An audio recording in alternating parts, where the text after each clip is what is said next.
Good morning, traders. It's 8:01 a.m.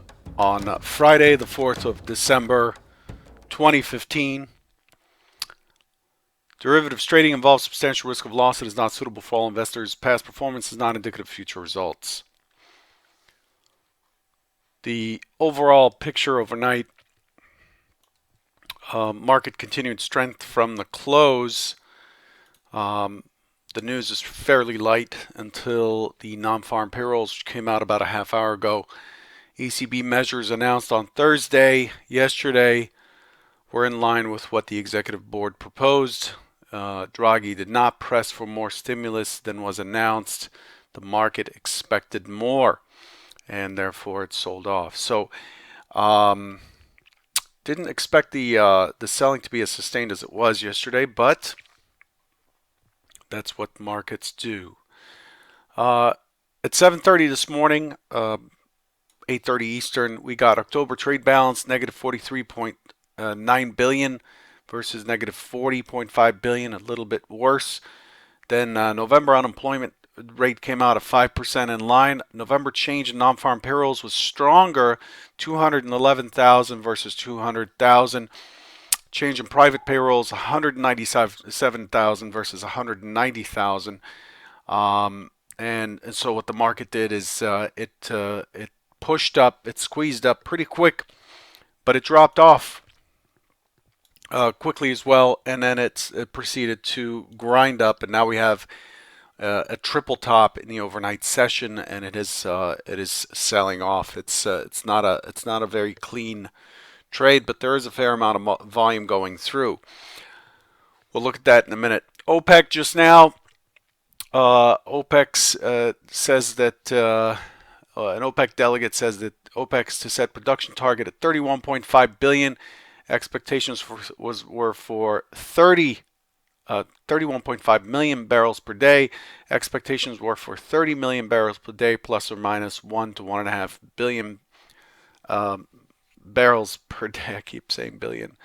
1 to 1.5 million barrels per day for Indonesia. If you're watching crude, you probably noticed it dropping dramatically just now, and this increase, delegate also asserts that OPEC production increase to 31.5 million barrels per day does not include the addition of Indonesia. So they're already over. Saudi Arabia announced that it's happy to work with anyone on the coordinating production capacity on crude oil. These guys are not able to coordinate with each other, so they're producing a lot of it as price drops, and therefore price keeps dropping, and they're in this mess with Iran coming online. With Iran coming online next year, those numbers are expected to increase. So oil took a hit here. Let's switch to, let's look at what we're expecting for today. What's left for today? Baker Hughes rig count at noon, 1 Eastern. Not much else on the calendar. The calendar's fairly clean. We do have Draghi. Well, we have Fed Speaker Harker at 9:15 Central, 10:15 Eastern. Then we have Draghi at 10:45 Central, 11:45 Eastern. And we have Fed Speaker Bullard at 2:45. That's 15 minutes before the cash close, 3:45 Eastern. And then finally, the icing on the cake is Fed's Kosher Lakota at 3 p.m. Central, 4 p.m. Eastern. So we have a continuation of yesterday's Fed parade. Let's share our screen. So yesterday, let me start by saying that yesterday was definitely a trend day type, just like the day before. We did finish in the lower quarter of the range. We were not able to establish any consensus on price. It looked like it was going to in the middle here, right here. and then it fell through. We did have, the IB stat. Those who attended the webinar yesterday at 10 a.m. Central, 11 Eastern, unfortunately, I didn't have very much to stock, and I think I was just handling too much. It's the first time I've done a live, a public live trade showing the screen. Um, and this is the kind of day that I generally do not do well in. Those who followed for a while now know that trend days are not days that I like to meddle with, and it just turned into that. The pullbacks were very shallow. The market just dropped through the IB, chopped around, created this distribution, and then it just fell right off. It pushed through several key areas, and with very, very shallow pullbacks throughout. So there was a fairly noisy trade. I didn't quite, I wasn't quite in alignment with it. I'll be doing that session again. I do want to show a soup to nuts kind of setting up context, picking a bias, looking at probabilities, stalking a trade, putting it on, managing it, closing it, so that's an ongoing thing. We'll get that right. Yesterday, the main idea yesterday was for the market to be responsive back towards that 78.50 expected chop, and then I expected it to go up and retest this 92 area above. The hypo was completely off. This brings us back to that Monty Hall puzzle. Door number one had the goat behind it, so the probability for the other two doors is much higher, and the probabilities I drew yesterday, if it comes down, chops around, and starts to release, then it's likely to push through to 62.75. 62.75 with the key number being 50, the CLVN. We've tested this area a lot, and we had this naked point of control there. The market ended up pushing to 40, and I'm bouncing back up to 50 and closing around the 50 area. And that's what we're trading now. We're trading currently in the 47, 50, 48 area. It's overall, to have two trend days in a row is not a common thing that we see. However, we also have a ton.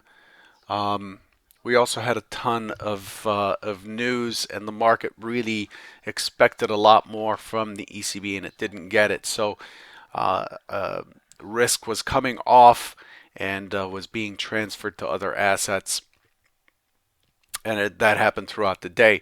With non-farm payrolls coming in this morning, it also dictates that more risk has to come off as folks are starting to. There was a 70% probability. I think the last I looked, there was about a 70% probability that was getting priced into a December rate hike. So money's just coming off the table. The market's basically addicted to central bank liquidity, central bank action. It's like heroin, and if it doesn't get what it wants, participants are quick to move to the sidelines, and that's part of what we're seeing over the last few days. Again, we don't usually see two trending days in a row. The probabilities for that are very, very small.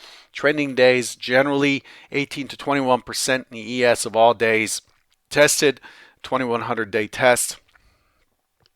Trend days make up 18 to 21%, so it's a pretty low bet that we would have trend days. Generally, we mostly get normal variation and neutral days, followed by the other day types. If you want more information on that, it's on my website, futurestrader71.com. It's one of the videos.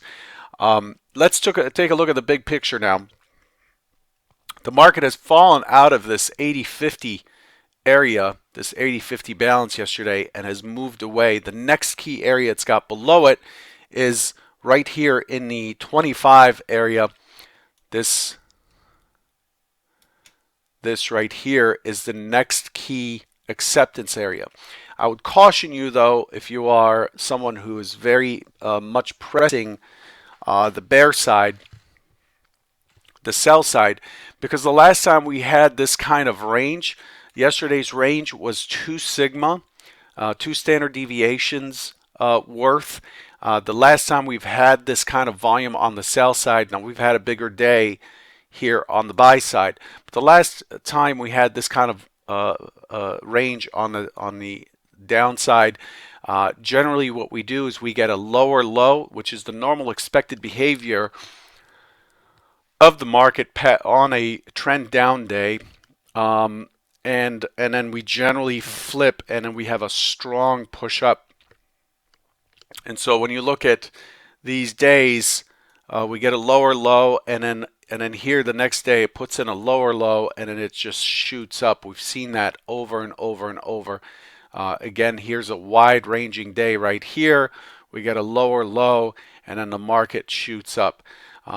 We see this often since the overall trend, the general market trend is for buying. So if we zoom out here, going back to October of 2013, you can see that we've had these pullbacks, but we very quickly, as soon as we drop out of balance, we very quickly move to test it and then move into it and then get stuck in it. And that's where we were for the last couple weeks. The major balance being from the beginning of the year through July. We seem to fall back, push right back into that upper balance fairly quickly. We're stuck in it right now. This is the big distribution we're looking at and have been trading for a while. That's just the big picture scene. Yesterday's volume was also higher than normal, but not crazy high, not the type of volume that would lead us to believe that they're moving out in mass. People are moving away from the S&P in mass. I don't see it that way. Overall, the delta yesterday was pretty lame. For the range that we had, negative 30,000. We'd normally see it in the negative 40 to 44,000 for this type of range. So again, as the orders are hitting the bid, either buyers are also lifting the offer to negate some of that selling, or they're not hitting the bid with the type of size that would cause a massive drop in delta. The delta yesterday confirmed the price action all the way through, but there wasn't anything that looked like a mass exodus just yet. So the reason for saying this is to say, don't get carried away on the short side. I've given this warning several times, and it does tend to push back up. Just don't overstay your shorts right now. I do expect a lower low because that is the traditional behavior of the market. We end up making a lower low on a trend day like yesterday. And in the overall picture, what have we done? When we look at what we've done, let me switch to a 60-minute. When you look at what we've done in relative to where we have been in this region, you'll see that overall, what the market has done is it has moved. All right, it has moved from, there we go. So what we did is we pushed into this. This is all the volume that's been traded through Wednesday, and what we've done is we've successfully pushed back into the high volume area here at 2080. We've pushed to 2110. We've pulled back to 2114. We've rallied back up to 2080, and we have chopped around 2080, which is the normal behavior of an auction. And what we've done now is we've moved away. So the key areas that we would have been testing yesterday were 2061. We saw a little bounce here. 2050 is another key area down here that we pushed through. And what we've done is we've moved from the high volume node into the next high volume node that's smaller, into the next high volume node that's smaller, and it brings us to 2040 below. 2040 is where the bounce is. So we basically tested this low volume node for a small bounce, and then we finished the day with the low right up against this low volume node down here. And we've bounced back up, and the market right now is trading in this zone here. So as we're looking at this, you have to pay careful attention to what it does on the open at 2050. Does it hold this area and push back up? If it pushes back up, then expect 2061. If it gets to 2061, pulls back and pushes through it, then you're basically back in the 2080 target zone. And I know I may be losing you here. There's a lot to digest, but that's what we're doing. The market's behavior is to go from low volume to high volume, test, chop, bounce, or test, chop, move over to the next low volume area. Once it tests this area, if this area holds, we cannot tell if it'll hold or not, depending on the participants in play. If it does not hold that area, then it moves to the high volume zone node again. If it doesn't hold that, it moves to the low volume node, and those are the key targets. And these areas are generally 10 to 15 points apart, and that's where our key opportunities when we're trading the auction come from. And right now, we've moved basically from the high volume node to the lowest volume node in this area yesterday. That's what we did. When we did it in one shot, which is very unusual. We've moved from the high volume node to the lowest volume node, and it's really important for it to test, retest this 2040, try to push through, push back, hold, and then as it starts to push through, again, you're looking at 2061, and then 2080 becomes the play for the long side. If it pushes through and it doesn't hold, it comes back and it fails to generate buyers, then you're looking at this 2026 area, 2027 area right here as your next target from 2040, 2041. Does that make sense? So this morning, being as it is trading at 2050, it's trading right in the middle of this high volume area, and the key question is, does it hold here and start moving up, or does it push lower? I expect a test of this low at some point, but it's non-farm payroll day, and this day has been very active during the release pre-market. Then we get a burst of activity on the open for about an hour and a half, and by about 10 o'clock Central, 11 Eastern, it pretty much just floats around. And then the Monday ensuing that follows the Friday of non-farm payroll is a pretty non-event day, a very quiet day. So today I am looking for a new low as a key test, and then once it makes the new low, I'm looking for how do the sellers behave. Do they maintain pressure? And if they do, then I would be looking short to target 2027. But if they make a new low and come back in and push higher, then you're looking at 2061 as a target above from that low, and over the next day or so. So this is how things are shaping up. So with that being said, there's no clear consensus on what's likely to happen here this morning. There's no way to tell based on how things are shaping up. There's no way to tell what it's likely to do. The expectation is it's likely to push down to 2047.50, chop around, and push through to 2040 and take out that LVN and retest yesterday's low. That's the primary hypothesis. That is the most likely scenario. However, if it doesn't do that, then you have some clear levels to work with above the 2055, 2061, 2065, yesterday's IB high, IB low, and then the overnight session set us up for a triple top. There's a top 62.75 again, and 62.75. I was betting on the non-farm payrolls that this would be taken out to 65, and it just was not able to do so. It just lingered and then fell off with the push on crude this morning. Crude has dropped about $2 now. Pretty strong move on crude oil so far. Anyway, that's how things are shaping up. A quick view of crude oil. There it is. Look at that bar. So there's your crude. went to 42, and it's trading down to the new low, and it has basically fulfilled.